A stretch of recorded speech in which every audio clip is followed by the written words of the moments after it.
Daewon sat in the pilot seat of his old freighter ship and watched the stars drift past the window. He had been flying alone for 6 years now. His ship was called the Morning Star, and it was not pretty. The hull had dents and scratches from 100 close calls. The engines made strange noises that would worry most pilots. But Daewon knew every sound his ship made. He trusted it with his life. He made his living by finding broken ships in space and either fixing them or selling the parts. It was not glamorous work, but it paid enough to keep him fed and his ship running. Most people called him a salvage operator. Some called him a fixer. A few less friendly types called him a scavenger. Daewon did not care what they called him. He just wanted to be left alone to do his work. The scanners beeped suddenly. Daewon leaned forward and checked the screen. There was a distress beacon coming from somewhere near the Void's Edge Nebula. That was bad territory. Pirates like to hide in the nebula's thick clouds. Smart captains avoided the area completely. But a distress beacon meant someone was in trouble. It also meant there might be salvage worth collecting. Daewon punched in the coordinates and turned his ship toward the signal. It took 3 hours to reach the location. When he finally arrived, he found a cargo vessel drifting without power. The ship was medium-sized, maybe twice as big as the Morning Star. It had no markings on the hull. No company logos. No registration numbers. That was the first warning sign. Ships without identification were usually involved in illegal business, smuggling, weapons running, sometimes worse things. Daewon had learned to be careful around unmarked vessels. He brought the Morning Star alongside the derelict and scanned it carefully. The cargo ship had taken damage.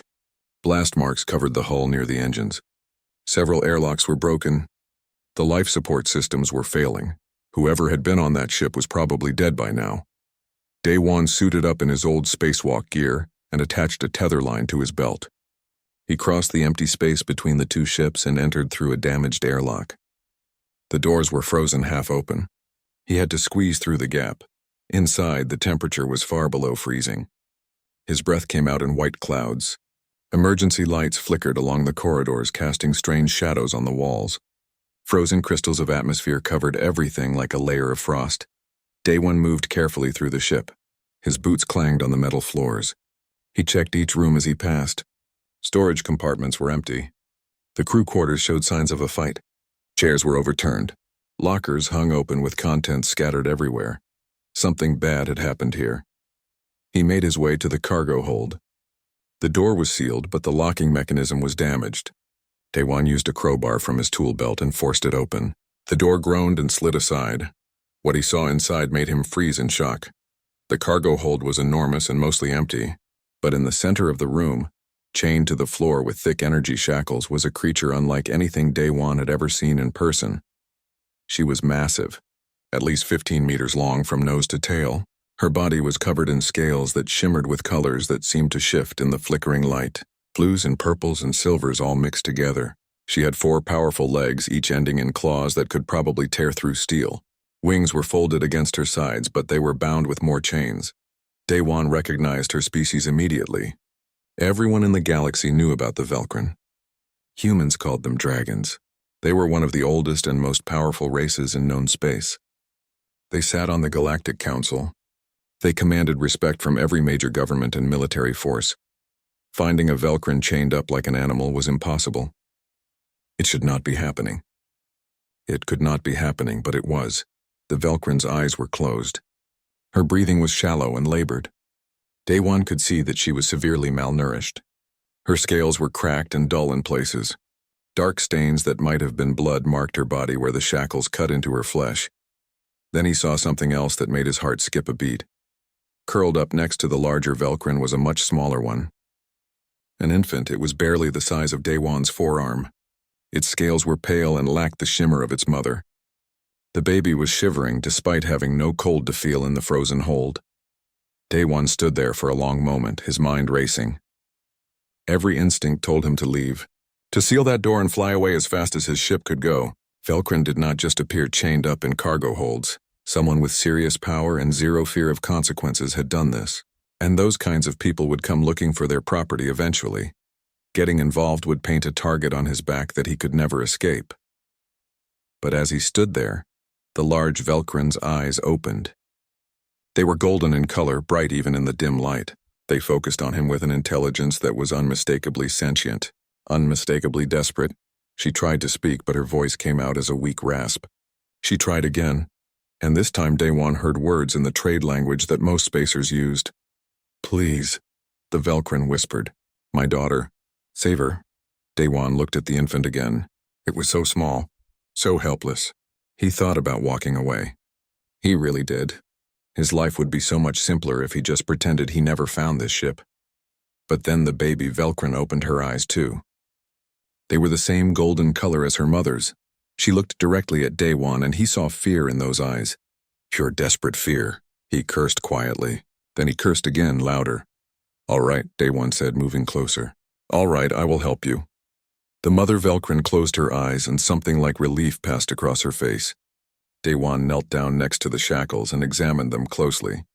They were sophisticated pieces of technology, military-grade equipment designed specifically to hold someone like a Velcrin. The energy fields glowed with a faint blue light. Breaking them would not be easy. It might not even be possible with the tools he had. But Daywan had not survived 6 years in the outer fringe by giving up when things got difficult. He pulled out his scanner and started analyzing the shackles. The Velcrin watched him work. After a few minutes, she spoke again. Her voice was stronger this time, but still weak. "My name is Yura," she said. "My daughter is Hana." Daywan nodded without looking up from his scanner. "I am Daywan. Just hold on. I will figure this out. Why are you helping us?" Yura asked. Daywan paused. That was a good question. He was not a hero. He was just a man trying to make a living in a dangerous galaxy. He had no reason to risk his life for strangers. But when he looked at little Hana, shivering and afraid, he knew the answer. "Because it is the right thing to do," he said simply.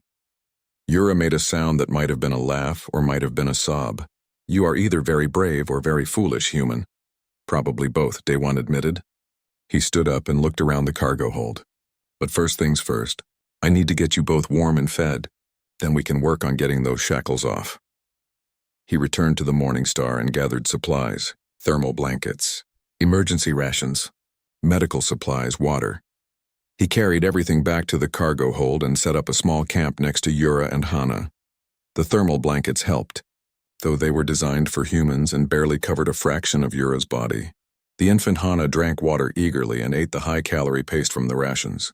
Yura could barely eat. She managed a few small bites before exhaustion overtook her, but even those few bites seemed to give her a little strength. "How long have you been here?" Daywan asked. 5 days, Yura replied. "Maybe 6. Time becomes difficult to track. Who did this to you?" Yura's eyes flashed with anger. "The Obsidian Collective. They are a science cartel. They took me and my daughter 3 months ago. They wanted to study us, to experiment on us. They want to create weapons from our abilities." Daywan felt his stomach turn. "That is illegal on about 1,000 levels." "Yes," Yura agreed. "But they have protection, money, influence. They do not care about laws." "What happened to this ship?" "Where's the crew?" "They fought among themselves," Yura explained. "Some wanted to keep us alive. Others wanted to kill us and take only samples. The fighting damaged the ship. In the end, they all fled in the escape pods. They left us here to die." Daywan shook his head in disgust. He had seen a lot of terrible things in his years on the fringe, but this was something else entirely. "Well, you are not going to die," he said firmly. "I am getting you both out of here. I promise." Yura looked at him for a long moment. Then she lowered her head, bringing her face close to his. "You have given me something I thought was lost, human. You have given me hope." Daywan reached out and gently touched her snout. The scales were warm beneath his gloved hand. "Just hold on a little longer. We will figure this out together." Daywan spent the next 12 hours studying the energy shackles that held Yura prisoner. He ran scan after scan, trying to find a weakness in their design. The technology was far beyond anything he had worked with before. Each shackle generated its own power field that linked to the others. Breaking one would trigger a defense system in all the rest. He sat on the cold floor of the cargo hold, surrounded by tools and diagnostic equipment. His portable computer displayed complex energy patterns that made his head hurt. Hana lay curled up against her mother, watching him work with curious golden eyes. "This is Krell technology," Daywan said finally. "Military grade. Probably cost more than my entire ship."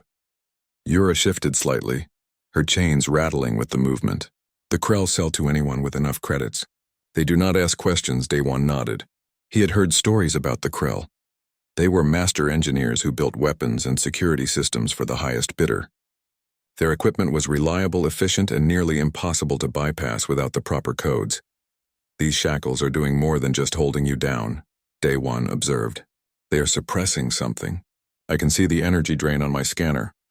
They suppress our abilities, Yura explained. Her voice was tired. My people can generate heat from our bodies. We can manipulate gravity to a small degree. These chains prevent all of that. They also drain our strength constantly. Without them, I could break free easily. With them, I can barely move. Daywan frowned.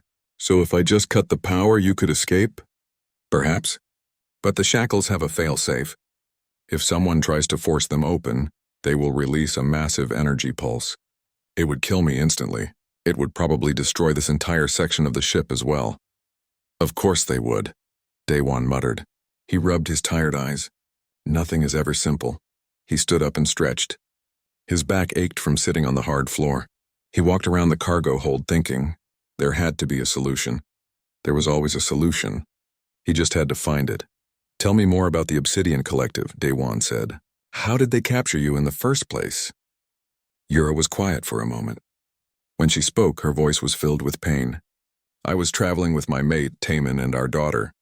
We were on a diplomatic mission to the border worlds.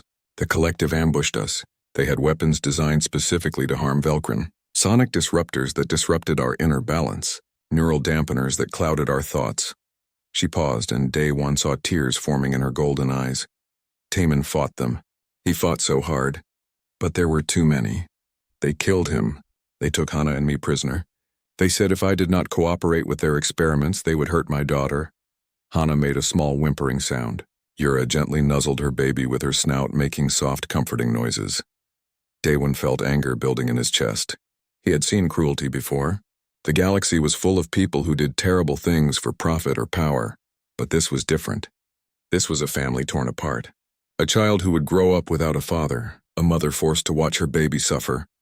I am sorry, Daywan said quietly. I am sorry that happened to you. Why? Yura asked.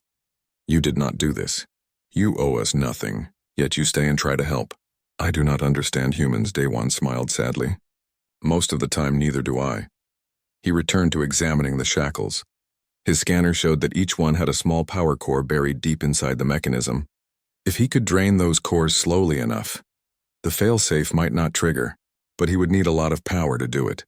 More power than his portable equipment could provide. An idea began to form in his mind. I need to bring the Morning Star closer, Daywan said. I can connect her main reactor to these shackles. Use the power to drain them slowly over time. It will take hours, maybe a full day, but it should work. That is dangerous, Yura said. If something goes wrong, your ship could be damaged. It is the only way I can think of, Daywan replied. Unless you have a better idea. Yura shook her head. No, I trust you, human. Do what you must. Daywan gathered his equipment and returned to the Morning Star. He maneuvered his ship carefully until it was docked directly against the cargo vessel's hull. Then he began running power cables from his reactor through the damaged airlock and into the cargo hold. It took 3 hours to set everything up properly. By the time he finished, he was exhausted and hungry. But he did not stop. He connected the cables to the first shackle and began the slow process of draining its power core. The shackle's blue glow flickered. The energy readings on his scanner began to drop. It was working. Daywan sat down and pulled out a ration bar. He ate slowly, watching the numbers on his screen. Hana crawled over to him, moving awkwardly on her small legs. She looked at the ration bar with interest. Hungry? Daywan asked. The baby Velkrin nodded. Daywan broke off a piece and offered it to her. She sniffed it carefully, then ate it with surprising delicacy. Her eyes widened with pleasure. She likes it, Yura said with amusement. Before this, she had only ever eaten traditional Velkrin food. You are expanding her palate, Daywan chuckled. Wait until she tries chocolate. That will really blow her mind. They sat in comfortable silence for a while. The only sounds were the hum of the power cables and the steady beep of the scanner. Daywan felt himself starting to relax despite the danger they were in. Then Yura spoke again. You asked why you should help us. I have a question for you as well. Why were you alone on your ship? Do humans not travel in groups? Day one was quiet for a moment. Some do. I prefer to work alone. Why? Because it is easier. No arguments about where to go or what jobs to take. No one to worry about except myself. That sounds lonely, Yura observed. Day one shrugged. Sometimes. But lonely is better than dealing with people who let you down. Someone hurt you, Yura said softly. It was not a question. Day one did not answer right away. He watched Hana playing with a loose bolt she had found on the floor. The baby dragon rolled it back and forth between her small claws, completely fascinated by the simple toy. I used to be in the military, Day one finally said. The Frontier Defense Corps. I had a whole crew. Good people. Friends. We were supposed to protect colony worlds from pirates and raiders. What happened? Our commanding officer sold us out. There was a big raid planned on a colony called New Haven. We were supposed to defend it, but our officer had made a deal with the raiders. He gave them our patrol schedules, our weapon positions, everything. In exchange for a cut of the loot, Yura hissed in anger. Betrayal. Yeah, the raiders hit us hard. Half my crew died in the first hour. The rest of us fought for 3 days straight. We managed to save most of the colonists, but barely. When it was over, I turned in our commanding officer. They court-martialed him, but his family had connections. He got a light sentence, 5 years in a comfortable prison, and you left the military. I resigned the next day, bought the Morning Star with my savings and headed for the fringe. Been here ever since. You lost your faith in people, Yura said gently. I lost my faith in systems, D1 corrected. Institutions, organizations. They all say they stand for something, but when it matters, they protect their own. The powerful get away with anything. The rest of us just try to survive. Yura was quiet for a long time. Then she said, I understand your pain, but you are wrong about one thing. You have not lost your humanity. If you had, you would have left us here. Instead, you are risking everything to save 2 strangers. That is not the action of someone who has given up on doing what is right. Daewon looked at the Velcrin mother. Even chained and weak, there was a dignity about her. A strength that went beyond physical power. Maybe, he said. Or maybe I am just too stubborn to walk away. Stubbornness is a virtue, Yura replied with a hint of humor. My mate used to say I was the most stubborn being in the galaxy. They talked through the night while the shackles slowly drained. Yura told stories about Velcros Prime, her homeworld. She described cities that floated on thermal currents and mountains made of crystal. She talked about her people's history, their art, their philosophy. Day1 found himself fascinated. He had never really thought about alien cultures beyond what was necessary for business, but listening to Yura, he realized how much he had been missing. When dawn came, artificial light from the ship's systems gradually brightened, and the first shackle finally went dark. Day1 moved the cables to the second one and started the process again. How long will this take? Yura asked. At this rate, about 18 hours total. Maybe 20. And then what? Where will we go? That was the question Day1 had been avoiding. Even if he freed Yura and Hana, they could not just fly off into the sunset. The Obsidian Collective would be looking for them. And once word got out that a human had freed a captive Velcrin, there would be consequences. I know someone who might help, Day1 said slowly. An information broker named Minji. She operates out of the Calvor Reach. If anyone can find us a safe route, it is her. Can you trust her? Day1 considered that. As much as I trust anyone, Minji deals in information, not loyalty. But she is smart enough to know that helping a Velcrin could be profitable in the long run. Then we go to her, Yura decided. After you free us, we find this Minji. Day1 nodded. He did not mention his other worry. The worry that kept him awake even when exhaustion pulled at him. The Obsidian Collective would not give up their prize easily, and somewhere out in the black they were looking for this ship, looking for Yura and Hana, looking for him now too. The last shackle finally released with a sharp click that echoed through the cargo hold. Yura gasped as the energy field that had been draining her strength for months suddenly disappeared. For a moment she just lay there breathing heavily. Then she tried to stand. Her legs shook with the effort. She managed to get halfway up before collapsing back down. Day1 rushed to her side, though he knew there was little he could do to support a creature that weighed several tons. Easy, he said. Your muscles have not been used properly in a long time. You need to take it slow. Yura nodded, frustration clear in her golden eyes. She tried again, moving more carefully this time. Slowly, shakily, she rose to her full height. Her wings unfolded partially, stretching for the first time in months. Even weakened and injured, she was magnificent. Hana chirped excitedly and scrambled up her mother's leg to perch on her back. The baby dragon looked thrilled to see her mother standing again. "How do you feel?" Daewon asked. "Weak," Yura admitted, "but free. That is what matters." She looked down at him. "Thank you, Daewon. I owe you a debt that can never be fully repaid." "You can repay me by surviving," Daewon said. "Come on, let's get you both onto my ship. We need to leave before anyone comes looking for this wreck." Moving Yura to the Morning Star was a challenge. The cargo vessel's corridors were not designed for a creature her size. She had to squeeze through doorways and crawl in some sections, but eventually they made it to Daewon's ship. The Morning Star's cargo bay was barely large enough to hold her. Daewon had cleared out all his salvage equipment to make room. He set up a thermal heater and brought more food and water. "It is not much," he said apologetically, "but it is warm and safe." "It is perfect," Yura replied. She settled down in the corner and Hana curled up against her. Within minutes, both dragons were asleep. Daewon returned to the cockpit and began prepping for departure. He disconnected the power cables and sealed all the airlocks. His fingers moved across the controls with practiced ease. The Morning Star's engines rumbled to life. Just as he was about to engage the thrusters, his proximity alarm screamed. 3 ships had just dropped out of hyperspace. They were Corvette-class vessels, sleek and dangerous-looking. Daewon's scanner identified them immediately. They were registered to a private security company, but he knew better. These were Obsidian Collective ships. "We have company," Daewon called back to the cargo bay. He did not wait for a response. His hands flew across the controls, firing up the engines to full power. The Morning Star lurched forward, pulling away from the cargo vessel. The 3 corvettes immediately changed course to intercept. "This is private security vessel Hawk 1, a voice crackled over the radio. "Unknown freighter. Power down your engines and prepare to be boarded." Daewon ignored the message. He pushed the Morning Star toward the nearby nebula.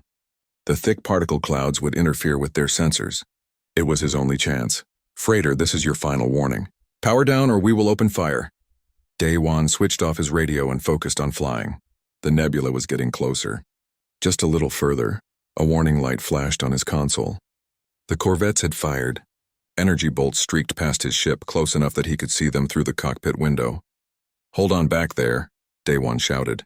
He threw the Morning Star into a sharp turn that made his old ship groan in protest.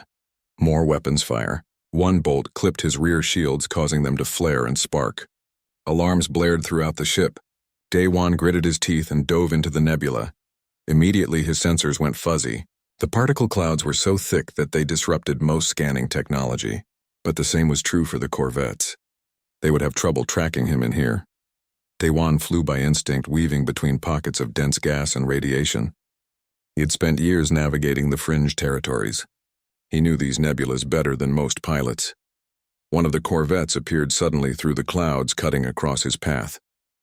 Daewon banked hard to the left, barely avoiding a collision. The corvette fired, but the shots went wide. "They are persistent," Yura's voice came from behind him. She had dragged herself to the cockpit entrance, holding onto the doorframe for support. Hana peeked out from behind her mother's neck. "You should be resting," Daewon said, not taking his eyes off the controls. "I can help.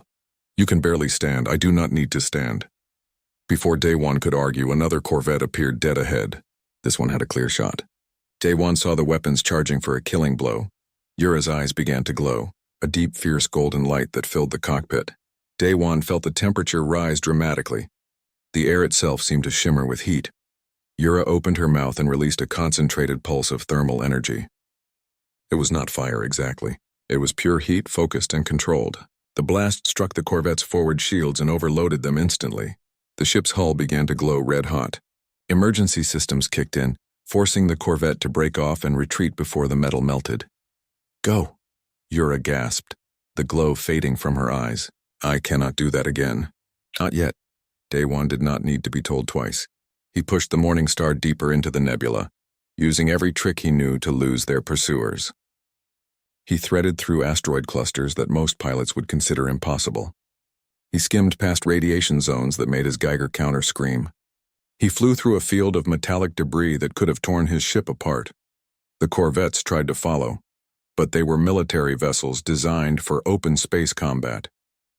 They were not built for this kind of insane flying. One by one they fell behind, unable to track him through the interference.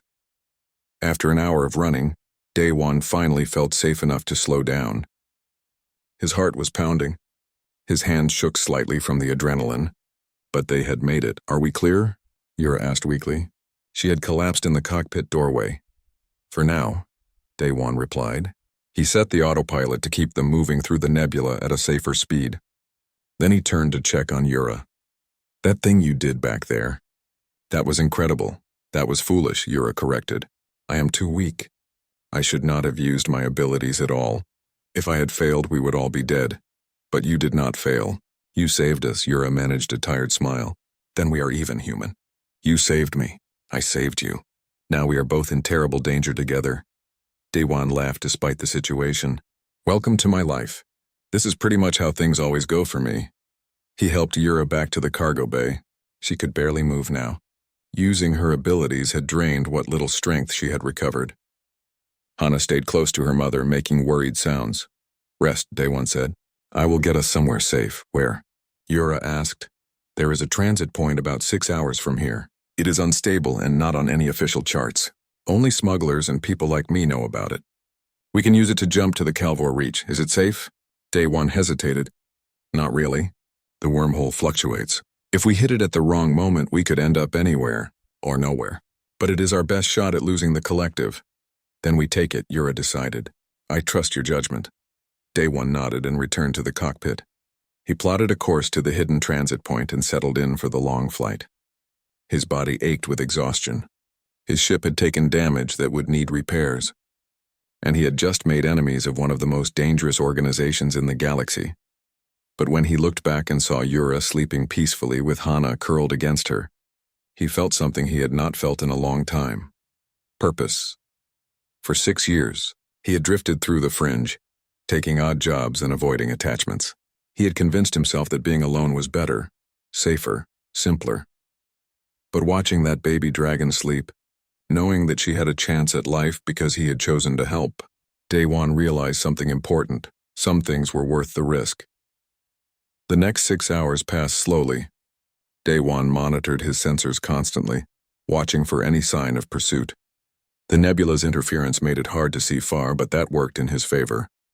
If he could not see the corvettes, they could not see him. When they finally reached the transit point, Didn felt his stomach tighten with anxiety. The wormhole was a swirling mass of distorted space that looked like a wound in reality. It pulsed irregularly, expanding and contracting in ways that made his instruments go crazy. "This is it," he said over the ship's intercom. "Hold on to something." He waited, watching the wormhole's pattern. There, a moment of stability. It would only last a few seconds. Didn fired his engines and aimed the Morningstar directly at the center of the wormhole. The ship hit the event horizon, and reality twisted around them. Didn felt his body being pulled in a dozen directions at once. The cockpit lights flickered. The hull groaned under impossible stress. Then just as suddenly as it began, it was over. The Morningstar emerged in normal space. Didn quickly checked their position. They had made it. They were 3 sectors away from the nebula, in an uncharted system that few people even knew existed.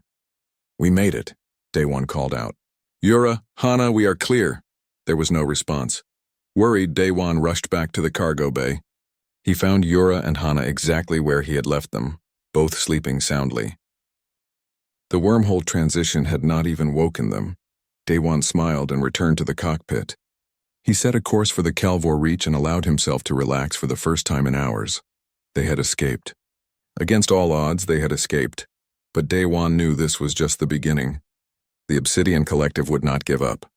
They would hunt for Yura and Hana across the galaxy if they had to, and now they would be hunting for him too. The Calvor Reach was not a place for honest people. It was a cluster of 3 asteroid stations connected by shipping tunnels, floating in the dead space between systems. Pirates, smugglers, and information brokers called it home. The authorities pretended it did not exist because shutting it down would cost more than it was worth. Didn brought the Morningstar into the main docking bay of the largest station, a massive rock called Haven's End. The bay was crowded with ships of every size and type. Most looked as beaten up as his own vessel. "Stay hidden," Didn told Yura before leaving. People here ask too many questions. If anyone finds out I have a Velcrin on board, we will have problems. Yura nodded from her place in the cargo bay. She had recovered some strength during the 3-day journey, but she was still far from healthy. Hana sat beside her mother, playing with a piece of scrap metal that Daiwan had given her as a toy. Be careful, Yura said. If your friend cannot be trusted, do not tell her everything. Minji can be trusted, Daiwan replied. She just cannot be trusted for free. He sealed the cargo bay and headed into the station. Haven's End was exactly as he remembered it. Dark corridors lit by flickering lights. The smell of recycled air and unwashed bodies. People from a dozen different species moving through the crowds, all of them looking over their shoulders. Minji operated out of a small shop near the central hub. The sign above the door said it was a parts supplier, but everyone knew what she really sold. Information. Minji knew things that governments tried to keep secret. She heard rumors before they became facts, and for the right price she would share what she knew. Daiwan entered the shop. It was cramped and filled with shelves holding various ship components. A woman sat behind the counter working on a data pad. She was human, probably in her 40s, with short black hair and sharp eyes that missed nothing. Daiwan, Minji said without looking up. I heard you were dead. Not yet, Daiwan replied. That is a shame. I had already sold information about your salvage routes to 3 different buyers. She finally looked at him and smiled. But since you are alive, I suppose I will have to refund them. I need information, Minji. Everyone needs information. That is why I am rich. She set down her data pad. What are you looking for? The Obsidian Collective. What do you know about them? Minji's expression changed instantly. The humor vanished from her face. That is a dangerous question, Daiwan. Why are you asking about them? I ran into some trouble. You ran into more than trouble if the collective is involved. She stood up and walked to the door, locking it and pulling down a metal shutter over the window. My shop is secure, but we should still be quiet. The collective has ears everywhere. She returned to the counter and pulled out a bottle of something that looked like whiskey. She poured 2 glasses and pushed one toward Daiwan. Tell me everything, she said. Daiwan explained what he had found on the cargo vessel. The chained Velcrin, the infant, the escape through the nebula. He did not mention that Yura and Hana were currently hiding on his ship. Some information was too dangerous to share even with Minji. When he finished, Minji drank her entire glass in one gulp. You are in serious trouble, she said. The kind of trouble that ends with people disappearing and no one asking questions. I know. That is why I need your help. Minji refilled her glass. The Obsidian Collective is not just a science cartel. They are a front organization for something much bigger. There are people on the Galactic Council itself who are funding them. High-ranking officials who want access to weapons that current treaties prohibit. Velcrin abilities, Daiwan said. Exactly. Imagine being able to generate heat intense enough to melt starship hulls. Or manipulate gravity to crush your enemies. The military applications are endless. But the Velcrin will never willingly share those abilities, so the collective decided to take what they wanted by force. Daiwan felt his anger growing. How many others have they captured? I do not know. But if they took one Velcrin, they probably tried to take more. Minji pulled up information on her datapad and turned it so Daiwan could see. Look at this. 5 days ago, every major bounty network in the galaxy received the same notice. A huge reward for information leading to the capture of a female Velcrin and her offspring. The bounty amount made Daiwan's eyes widen. It was enough money to buy a small fleet of ships. Half the hunters in known space are looking for them, Minji continued. And they are not the only ones. The collective has mobilized their entire security force. They have ships searching every system in the outer fringe. They really want them back. They want their research back, and they want to make an example of whoever interfered. Minji looked at Daiwan seriously. If they find out you were involved, they will kill you. Slowly. After they torture you for information about where you went and who you talked to. Daiwan did not flinch. Then we need to make sure they do not find out. We? No. Minji shook her head. I sell information. I do not get involved in suicide missions. I need help, Minji. I cannot do this alone. Then you are going to die. Because no one in their right mind will help you go against the collective. Daiwan leaned forward. What if there was a way to stop them? Not just run and hide, but actually expose what they are doing. Bring everything into the open where they cannot hide it. Minji laughed bitterly. You think the truth matters? You think people care? The collective has protection at the highest levels. Even if you had proof, who would you show it to? The council? They are the ones funding this. Not all of them. There must be someone who does not know. Someone who would be horrified if they found out. Minji was quiet for a long moment. Then she sighed. There is one possibility. The Velkrin have their own representative on the council. His name is Jiho.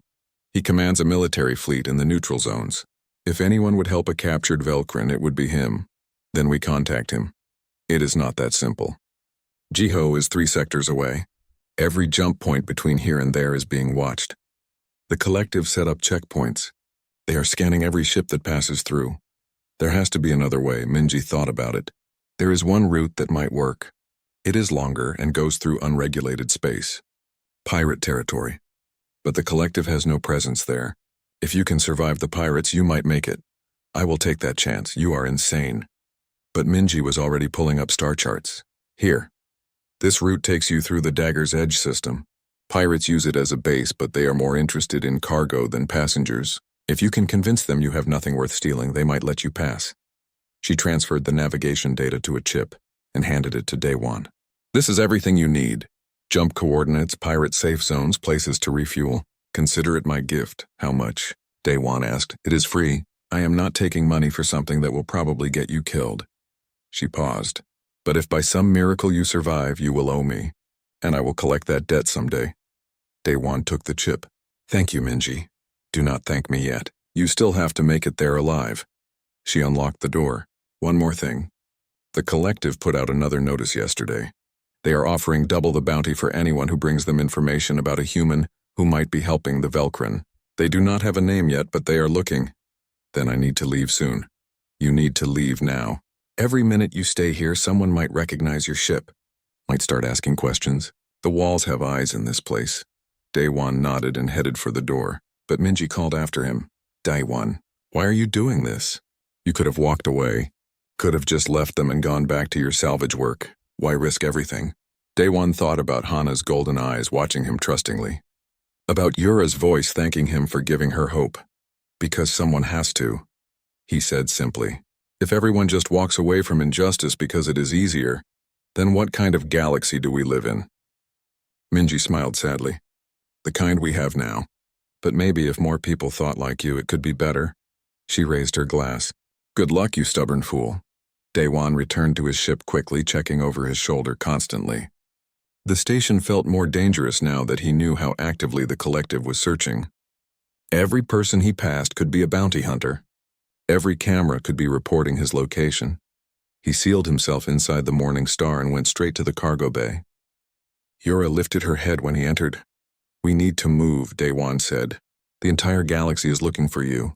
There are bounties, checkpoints, search parties. The collective is not giving up.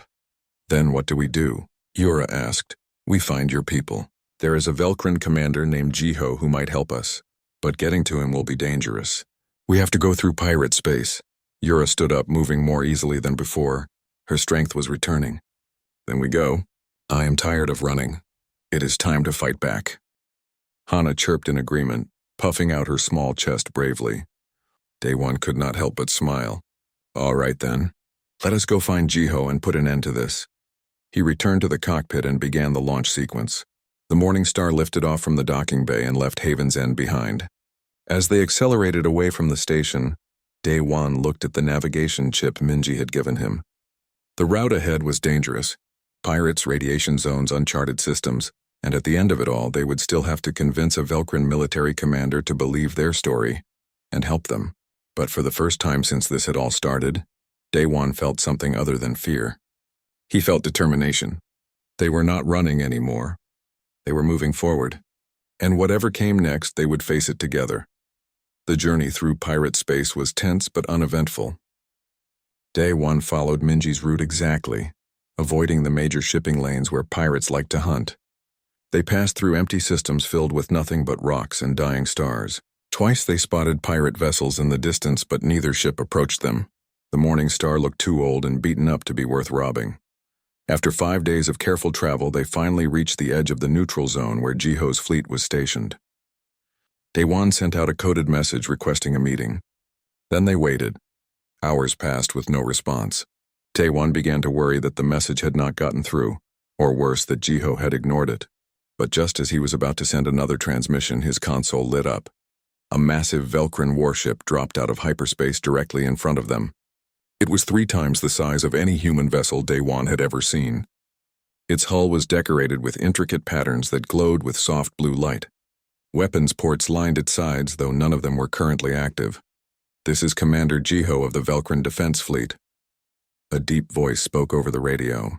"You sent a message saying you have information about my sister, Yura. Explain yourself immediately or be destroyed."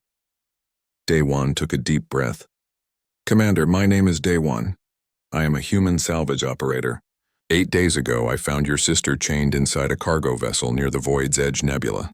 She and her daughter were prisoners of the Obsidian Collective. I freed them and they are currently safe on my ship." There was a long silence. Then Jiho spoke again, his voice tight with emotion. "Prove it. Let me speak with her." Daewon turned on the internal communicator. "Yura, your brother wants to talk to you."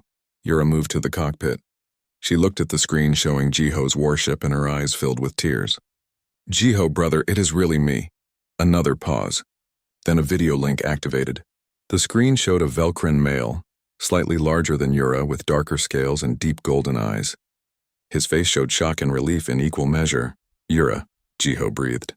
"We thought you were dead. We searched for months. The Collective covered their tracks so well. How did you escape?" "This human saved us," Yura said, gesturing to Daewon. "He found us by accident and chose to help, even though it put his own life in danger. Without him, Hana and I would have died in that ship." Jiho looked at Daewon with an intensity that made the human feel small. "You have my gratitude, Daewon. The debt the Velcrin owe you is beyond measure. Come aboard my ship. We will provide medical care for my sister and protection for all of you." Daewon felt relief wash over him. They had made it. They were finally safe. But as the Morning Star approached the warship's docking bay, Yura spoke quietly. "Safety is not enough, brother. The Collective will try this again. They will capture more of our people. We need to stop them completely." Jiho's expression darkened. "The Council will not act against the Collective. Too many powerful people are involved. I have tried to investigate, but my requests are blocked at every level." "Then we need to force them to act," Daewon said. An idea was forming in his mind. A crazy, dangerous idea. What if we made it impossible for them to hide? What if we exposed everything in a way they cannot ignore? "How?" Jiho asked. "A public broadcast. We transmit Yura's testimony directly to every major communication network in the galaxy. Show everyone what the Collective did. Put names to the Council members who approved it. Make it so public that they cannot silence it." Yura's eyes widened. That could work. If enough people see the truth, the Council will have to respond. They will be forced to investigate. "It is too dangerous," Jiho protested. "The Collective will try to stop you. They will send everything they have to shut down the broadcast. That is why we do it from the most public place possible," Daewon continued, his mind racing. "Somewhere with thousands of witnesses. Somewhere they cannot simply attack without exposing themselves." "The Karis Trade Hub," Yura said suddenly. "It is one of the busiest stations in the galaxy. Hundreds of species conduct business there every day. If we broadcast from there, everyone will see it." Jiho shook his head. "The security risk is enormous. The Collective has operatives everywhere. They will know the moment you dock." "Let them know," Daewon said. "We are not trying to hide anymore. We are making a stand." "You are asking my sister to walk back into danger," Jiho said, anger creeping into his voice. "She has suffered enough." Yura placed a claw on the screen as if touching her brother's face. "I have suffered, yes. But how many others will suffer if we do nothing? How many more Velcrin will be taken? How many more children will lose their parents? No, Jiho, I must do this. Not just for myself, but for all of us." Jiho was silent for a long time. When he finally spoke, his voice was heavy with resignation. "If you are determined to do this, then you will not go alone. I will send a security team with you. And I will position my fleet nearby. If the Collective tries to kill you, they will have to go through me first. Thank you, brother. Do not thank me yet. This plan is insane, but it is also the first real chance we have had to strike back at them." Jiho looked at Daewon. "You continue to surprise me, human. Most beings would have walked away by now, yet you keep pushing forward into danger." Daewon shrugged. "Someone once told me that stubbornness is a virtue." Yura made a sound that might have been a laugh. They spent the next 2 days preparing. Jiho's medical team examined Yura and Hana, treating their injuries and malnutrition. Both were still weak, but they were recovering quickly. Hana seemed fascinated by the Velkrin warship, exploring every corner she could reach. Daewon worked with Jiho's communication specialists to plan the broadcast. They would need to hack into the Karis Hub's main transmission array. It would only give them a few minutes before security shut them down, but a few minutes would be enough. Minji was contacted and agreed to help. She would remotely access the hub's systems and create a window for the broadcast. In exchange, Jiho promised her access to certain classified information she had been seeking for years. "I still think you are all crazy," Minji said over the secure channel, "but I suppose crazy is better than doing nothing." On the morning of the 3rd day, they departed for the Karis Hub. The Morning Star led the way with Daewon at the controls. Yura and Hana were with him, along with 2 Velkrin security officers. Jiho's warship followed at a distance, ready to jump in if needed. "Are you afraid?" Yura asked as they approached the hub. "Terrified," Daewon admitted, "but fear has not stopped me yet." "You are a strange human, Daewon.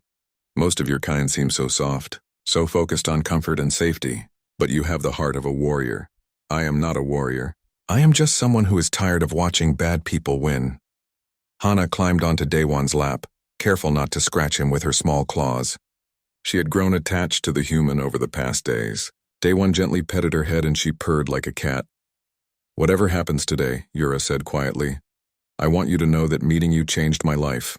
You gave me back my freedom, my daughter, my hope. I will never forget that." "We are not done yet," Daewon replied. "Let us finish this first. Then you can thank me." The Karis trade hub appeared ahead of them. It was enormous, a massive ring station that could hold 100,000 people. Ships of every type swarmed around it like insects. Daewon had been here before years ago, but the size still impressed him. He docked at a public bay and paid the standard fees using a fake identity Minji had provided. The docking attendant barely looked at them. Just another cargo ship among thousands. They made their way into the station, moving through crowded corridors filled with merchants and travelers. The Velkrin security officers wore concealing robes that hid their true nature.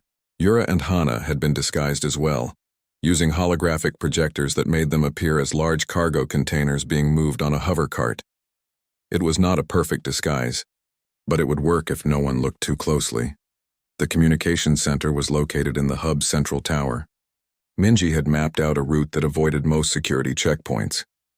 They took service elevators and maintenance corridors, staying away from the main thoroughfares. When they finally reached the communications center, Minji's voice came through Daewon's earpiece.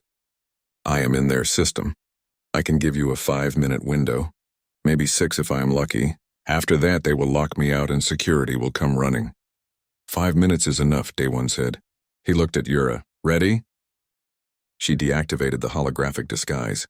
Her true form shimmered into view, scales gleaming under the station's lights. Several people in the corridor gasped and backed away. A Velkrin appearing in public like this was extremely unusual. "Ready," Yura said. They entered the communications center. A technician looked up in surprise, then shock as he saw Yura. He reached for an alarm, but one of the Velkrin security officers stopped him. "We mean no harm," the officer said calmly. "We just need a few minutes." Daewon moved to the main console and connected his datapad. Minji guided him through the process, bypassing security and accessing the broadcast array. "You are live in 3, 2, 1, Minji said.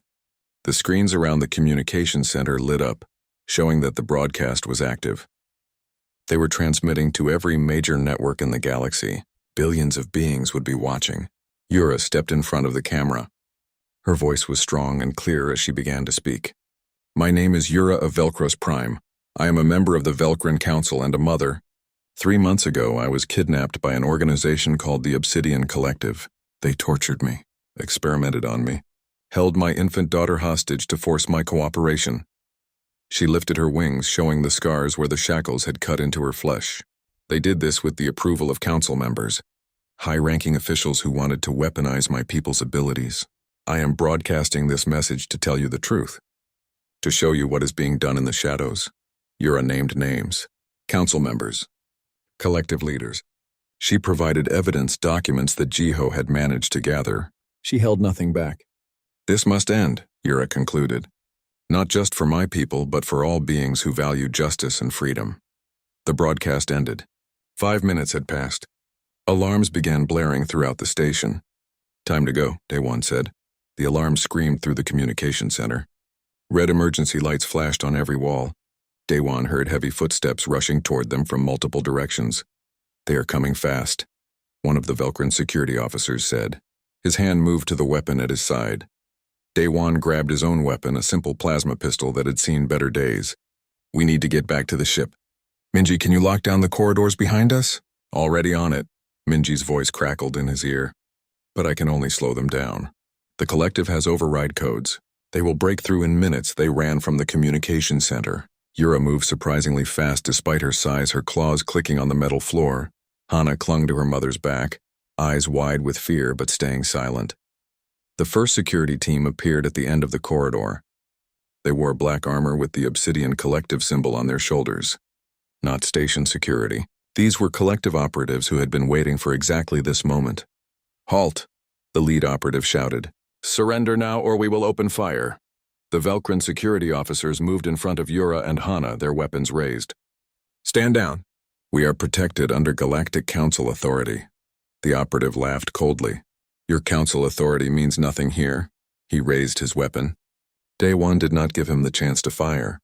He shot first, his plasma bolt striking the operative's shoulder and spinning him around. The corridor erupted into chaos. Energy bolts flew in both directions.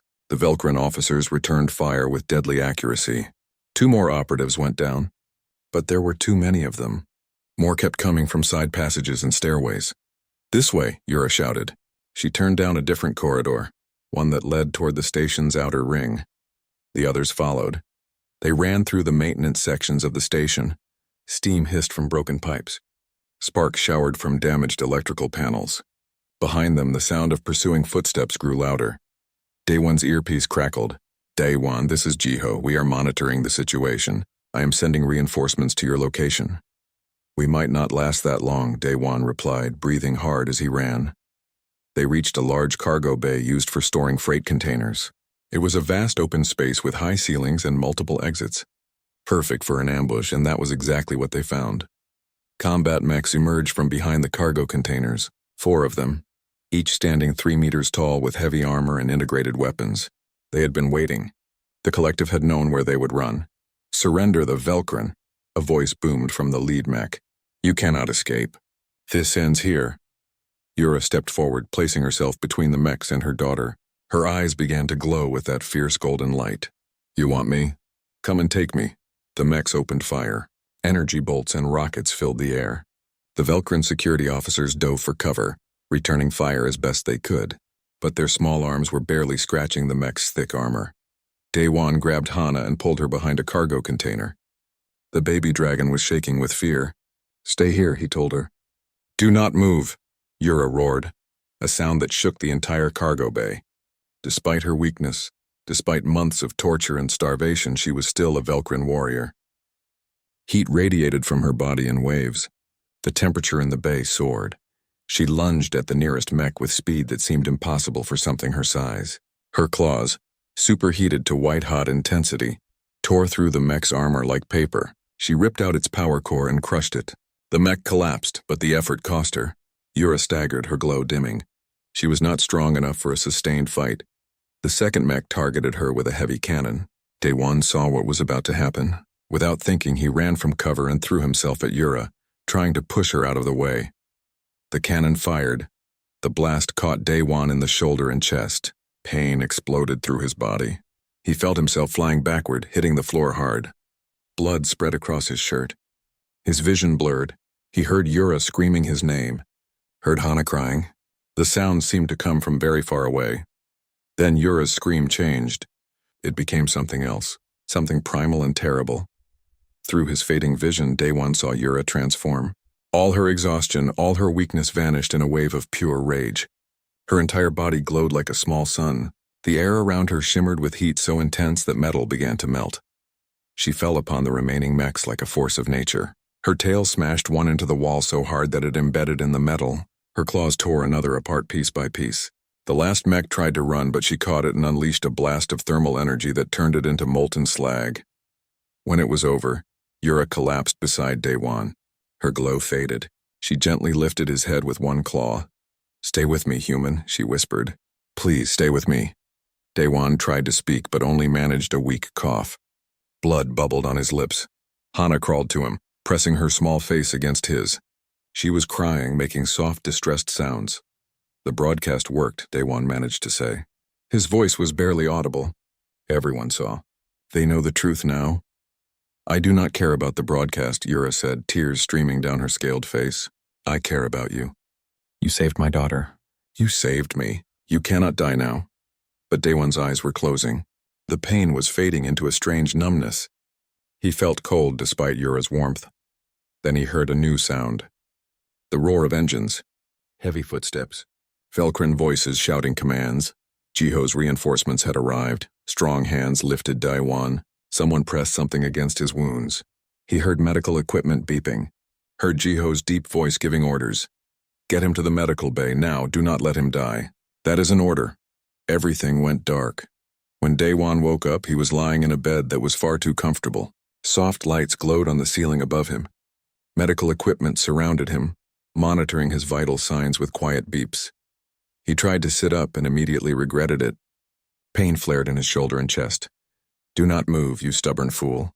Daewon turned his head. Yura lay beside the bed, her large form taking up most of the medical bay. Hana was curled up on her mother's back, sleeping peacefully.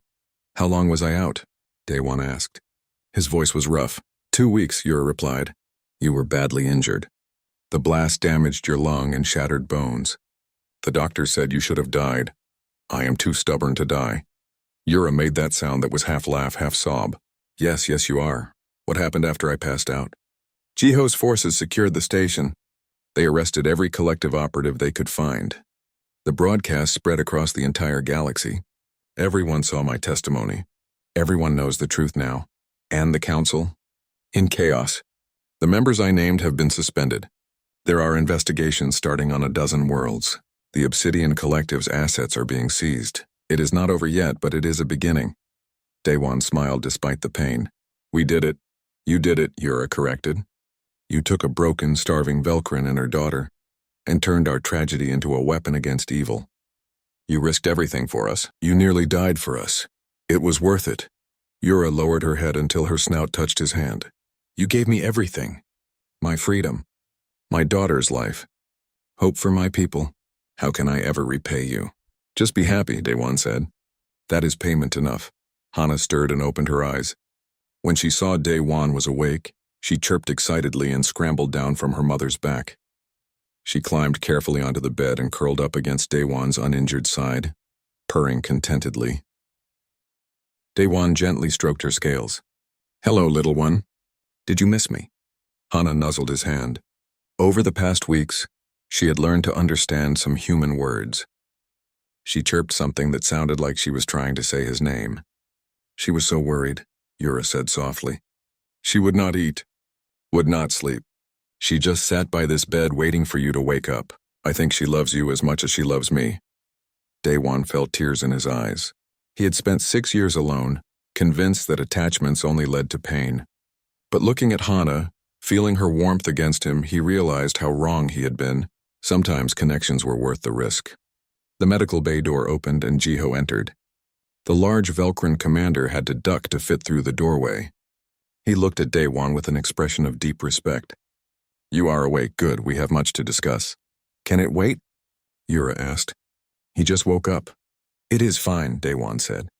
"What is it, Commander?" Jiho pulled up a chair and sat down. "The Galactic Council has officially recognized your actions. You exposed a conspiracy that threatened the security of the entire galaxy. They want to honor you.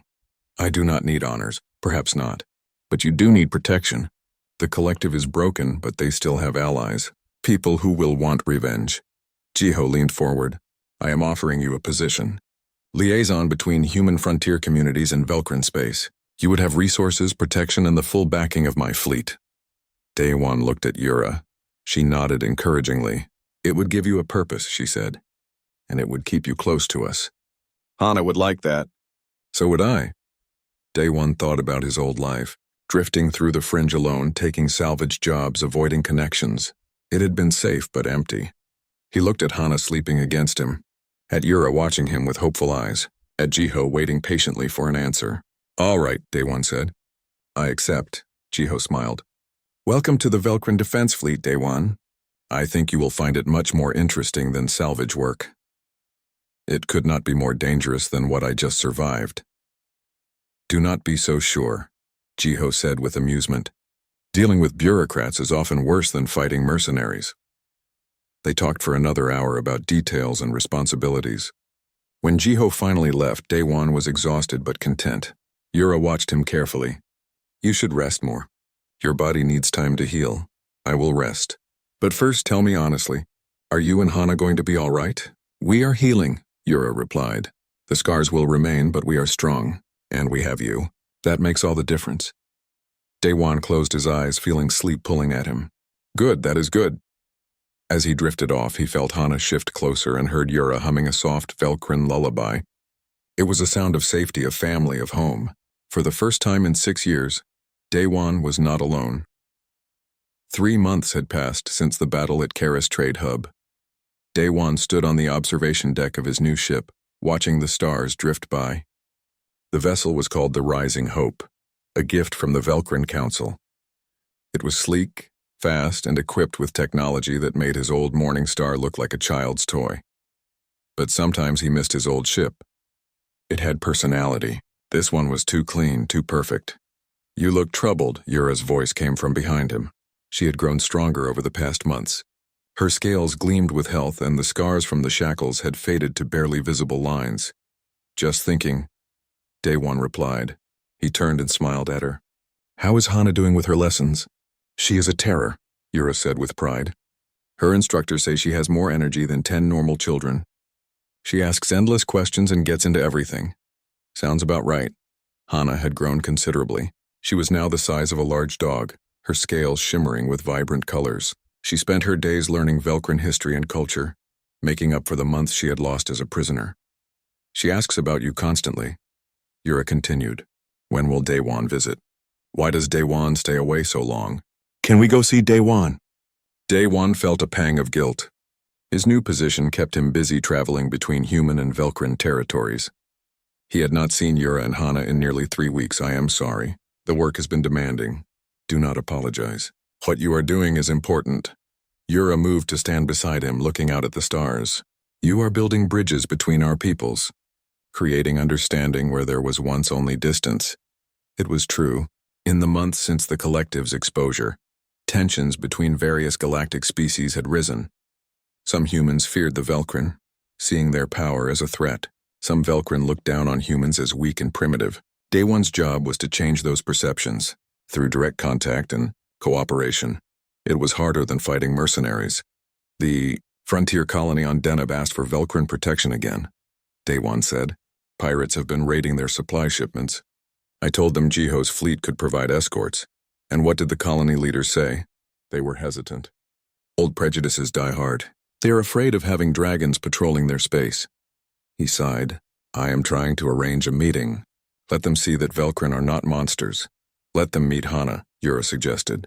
No one can fear a child. And she would love to see a human colony. Daewon smiled at the idea. That might actually work. The door to the observation deck opened and Hana burst through. She had learned to open doors by herself recently, much to everyone's frustration. When she saw Daewon, her eyes lit up with joy. Daewon, she cried in accented but clear trade language. She had been practicing diligently. You came. You really came. She ran to him and wrapped her small wings around his legs in what passed for a hug. Daewon knelt down and embraced her properly. I missed you too, little one. Look how big you have gotten. I am learning to fly, Hana said proudly. Instructor Soman says I am a natural. Want to see? Before anyone could answer, Hana spread her wings and flapped hard. She managed to lift off the ground for about 3 seconds before landing heavily. That was excellent, Daewon said, genuinely impressed. I will be able to fly for real soon. Then I can visit you whenever I want. Yura made an amused sound. You will still need permission before flying off to visit people. But mother, no arguments. Now go wash up for dinner. We are eating with Commander Jiho tonight. Hana pouted but obeyed, trotting off toward the living quarters. When she was gone, Yura turned to Daewon. She has nightmares sometimes. About the ship. About the chains. But they are getting less frequent. And you? I dream too. But not as often. Yura was quiet for a moment. I dream about Taman. About the life we should have had. But I also dream about the future. About Hana growing strong and free. About a galaxy where what happened to us can never happen again. We are working toward that, Day One said. The new laws the Council passed will make it much harder for groups like the Collective to operate. And the oversight committees should prevent corruption. Should. That word carries a lot of hope. Hope is all we have sometimes. They made their way to the dining hall where Jiho was waiting. The commander had become a close friend over the past months.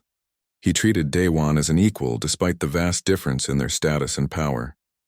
Dinner was a mix of human and Velcrin cuisine. Anna ate with enthusiasm, trying everything and asking questions about the ingredients. She had developed a particular fondness for human spices, much to her mother's amusement. I received interesting news today, Jiho said as they ate. The Galactic Council wants to establish a new organization. The Unity Initiative, they are calling it. Its purpose will be to prevent the kind of conspiracy we exposed and to promote cooperation between species. Sounds bureaucratic, Daewon observed. Very, but necessary, and they want you to help lead it. Daewon nearly choked on his food. What, why me? Because you represent what the initiative stands for, Jiho explained. You are human, but you worked with Velcrin. You had nothing to gain and everything to lose, yet you still fought for what was right. You are a symbol of what different species can accomplish together. I am not a symbol. I am just a man who did what anyone should have done. That is exactly why you are perfect for the role, Yura said gently. You do not seek glory or power. You simply want to help. Hana climbed onto Daewon's lap, something she still did despite being much larger now. Please say yes. Then you can stay with us more. Daewon looked at the three Velcrin sitting with him. He thought about the past months. The challenges, the victories, the slow progress toward a better future. It was exhausting work, but it mattered. All right, he said finally. I will do it. But only if I can keep working directly with people, not just pushing papers in an office. That can be arranged, Jiho said with satisfaction. After dinner, Daewon walked with Yura to the ship's garden. It was a small space, but filled with plants from a dozen different worlds. The Velcrin loved gardens, seeing them as symbols of life and growth. There is something I want to give you, Yura said. She reached up and carefully pulled a scale from her shoulder. It came free with a soft click. The scale was the size of Daewon's palm, shimmering with blues and purples. This is a mother's scale, Yura explained. We give them to those we consider family. It is said to carry a piece of our spirit. As long as you hold it, you hold a connection to me and Hana. Daewon took the scale carefully. It was warm to the touch and surprisingly light. I do not know what to say. Thank you. Thank you, Daewon, for everything. You gave me back my life. More than that, you gave me faith in the goodness that exists in this galaxy. When I was at my lowest, when I had given up hope, you appeared. A stranger with no reason to care. Yet you cared anyway. I just did what was right. Yes. And that is the most remarkable thing of all. Yura lowered her head and gently touched her snout to his forehead. A Velcrin gesture of deep affection. Your family now. Never forget that. Hana came running into the garden, chasing after a butterfly. She saw them together and smiled, her eyes glowing with happiness. Are you telling Daewon stories about me as a baby? She asked. Perhaps a few, Yura admitted. Mother, no. Those are embarrassing. Daewon laughed. I want to hear them all. As they sat in the garden trading stories and watching the stars pass by, Daewon felt a contentment he had never known before. He had spent years running from connection, afraid of being hurt again. But Yura and Hana had taught him something important. Family was not just the people you were born with. It was the people who stood beside you when everything went wrong. It was the bonds you forged through shared struggle and sacrifice. He thought about his new role with the Unity Initiative. The work would be difficult. There would be setbacks and disappointments. Old hatreds did not disappear overnight, and some people would resist change with everything they had. But looking at Hana playing in the garden, seeing her free and happy and full of life, Daewon knew it was worth it. Every connection made between species, every prejudice broken down, every child who would grow up in a safer galaxy. It all mattered. The Morning Star was gone, sold for scrap to fund frontier schools. But Daywan did not need that old ship anymore. He had found something better. He had found a purpose. He had found family. He had found home. Weeks later, Daywan stood on the landing platform of the Deneb frontier colony. Behind him, the rising hope gleamed in the sunlight. Beside him stood Yura and Hana, along with several other Velkrin who had volunteered for the protection mission. The colony leaders approached cautiously. They stared at the Velkrin with mixture of awe and fear. But when Hana stepped forward and politely introduced herself in perfect human speech, something changed. One of the colony leaders, an older woman named Unji, knelt down to Hana's level. "Hello, little one. Welcome to our colony." "Thank you," Hana replied. "I promise we will keep you safe. My mother is very strong and I'm learning to be strong too." Unji smiled, tears forming in her eyes. "I believe you." The meeting went better than Daywan had hoped. By the end of the day, the colony had agreed to accept Velkrin protection. More than that, they had invited Yura's group to stay for dinner and share stories. As the sun set over the colony, painting the sky in brilliant colors, Daywan watched humans and Velkrin talking and laughing together. Children played with Hana, their initial fear forgotten. Adults asked questions about Velkrin culture and shared their own experiences. It was a small moment. One colony out of thousands, one bridge built across the vast divide of species and culture. But it was a beginning. Yura stood beside Daywan, watching the same scene. "You did this," she said quietly.